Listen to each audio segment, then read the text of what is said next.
Ken Trahan with Lenny Vangilder. It's our first NBC weekend review at TGI Fridays in Metairie, Veterans Corner of North Holland. And it was another great sports weekend here in the New Orleans area and throughout South Louisiana.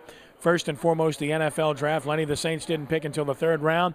They feel like they got some help. Probably no starters, but guys that can make their team. Yeah, I sensed a little irony in the fact that everything the Saints have been through, basically, they're on the equivalent of college probation. And who is their first pick?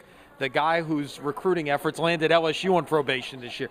That just seemed like an amazing coincidence to me. But Akeem Hicks is the kind of guy who is an incredibly raw talent, who's got the chance to be really something special just based on his raw ability.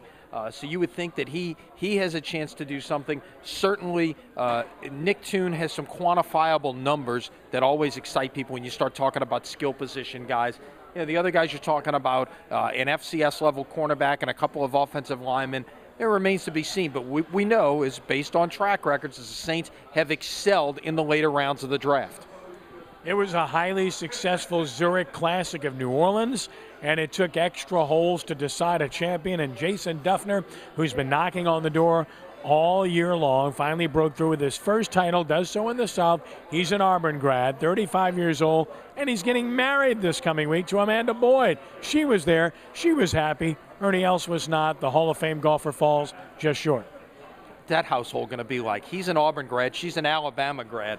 Mixed marriages, I know they happen all the time in the state of Alabama, but congratulations to Jason Duffner. I mean, he's a guy, not just this year, but for several years now, who's been knocking on the door with a chance to finally win a PGA Tour title. He's got one. He will reap the rewards of it because that means a lot of tickets get punched for him in the future. No question. Job well done by Steve Worthy and his staff. Weather cooperated. Really good tournament with a very good field, and I think many of those players will return in the future based upon the experience that they had. State softball championships took place in Sulphur. Hope you followed our live blog at sportsnola.com. And John Curtis completed an undefeated season to win the 2A title.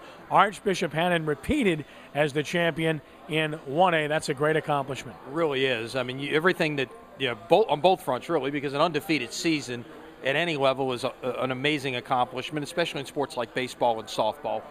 But, Hannon now back-to-back championships, and, they built a big lead and then just rolled from there. So it was, they really played well up there. Got some breaks in the bracket, but you know what? That's going to happen. In fact, I've never seen this in all the years following high school sports. They did not play a single-digit seed in the tournament. So the bracket really did break well for them, but take nothing away from them because they played really well over 2 days in Sulphur. Only one number one seed claimed a state championship, so it was truly about underdogs in that tournament. In college baseball, LSU a good weekend, 2 of 3 over Georgia. Couldn't finish the sweep, but still tied for first in the SEC with Kentucky.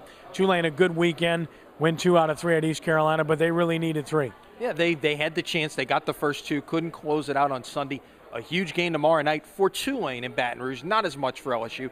LSU's playing for a national seed right now and is pretty good shape to get that. Tulane's trying to get in. That RPI has now crept into the high 50s. They're starting to get into the bubble discussion again, and they've got 9 big conference games left. Yeah, they've got a chance if they make a run here in the month of May to put themselves back in a tournament for the first time in 4 years. And the prep baseball playoffs getting underway. We will have the Rummel Central Lafourche broadcast on WGSO 990 AM Tuesday night at 7 p.m. from historic Kirsch-Rooney Stadium. You can follow everything pertaining to the high school playoffs at sportsnola.com. We hope and trust that you will. And finally, the ruling should come down any time now regarding sanctions about Saints players from last year, Lenny, and this is what everybody's been waiting on. Yeah, it's sooner or later it's going to come. We thought it was last week. We thought it was maybe the week before, but here it is. We're still waiting, and talk that it may come this week. We'll wait and see. As always, a pleasure, Lenny. Thank you. Have a great week. You too. All right. I want to thank you for joining us. First NBC Weekend Review. I'm Ken Trahan. Thanks for joining us. God bless you.